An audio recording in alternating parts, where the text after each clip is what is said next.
Alors David, en 2018, quels ont été les meilleurs traders ou les meilleurs portefeuilles sur eToro? Alors comme je vous l'avais dit, on a beaucoup d'utilisateurs, donc on va un peu se pencher sur les performances de certains d'entre eux, les meilleurs.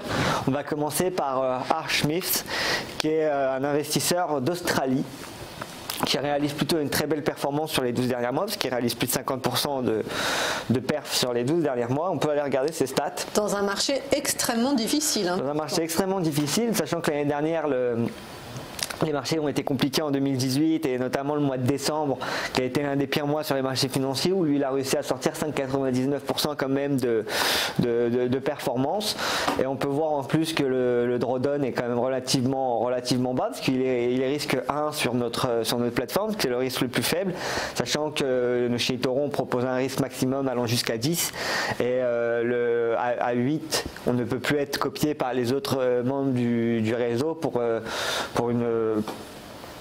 éviter à nos utilisateurs de prendre trop de risques. Et alors à 1, il est investi dans quoi? Alors à 1, il a investi dans quoi? Et on peut voir tout de suite s'il a des lignes en portefeuille. Donc il a investi sur des actions et sur des actions notamment, on peut voir sur des actions américaines surtout. Donc on peut voir qu'il a du Facebook en portefeuille, qu'il a du Google, qu'il a de l'Amazon. Il a en fait en achat sur... ce qui est marrant à regarder, c'est qu'il est en achat sur la plupart des actions américaines. Et derrière, je pense pour couvrir son portefeuille ou pour éviter d'avoir une trop grosse baisse si la volatilité était trop élevée. Il a pris un ordre de vente sur le Nasdaq, ce qui lui permet de couvrir son portefeuille avec un effet de levier à 10. Donc on peut voir que sa stratégie est quand même d'avoir un portefeuille sur le long terme d'actions américaines et de valeurs technologiques ou de valeurs auxquelles il croit ou qu'il pense qu'ils vont surperformer le marché.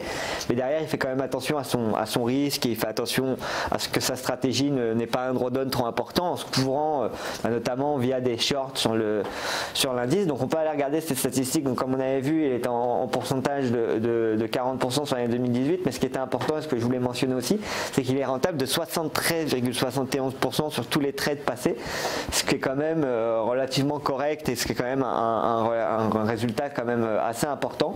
Et sur les semaines rentables, il est à 62,5%. Donc c'est pas le seul à avoir des bonnes performances sur eToro. En tout cas, c'est un des meilleurs. En tout cas, c'est l'un des meilleurs. Maintenant, il y en a aussi d'autres qui performent très bien et depuis aussi pas mal de temps. Ce qui est important de regarder aussi chez eToro, c'est la durée.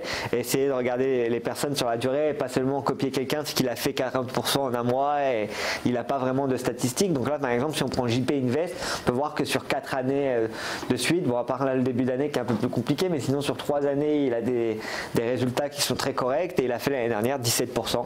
Et donc il y a d'autres investisseurs comme ça sur eToro où après on peut aller regarder, on peut aller sur la page personne et vraiment naviguer sur tous les utilisateurs qu'on a sur notre plateforme.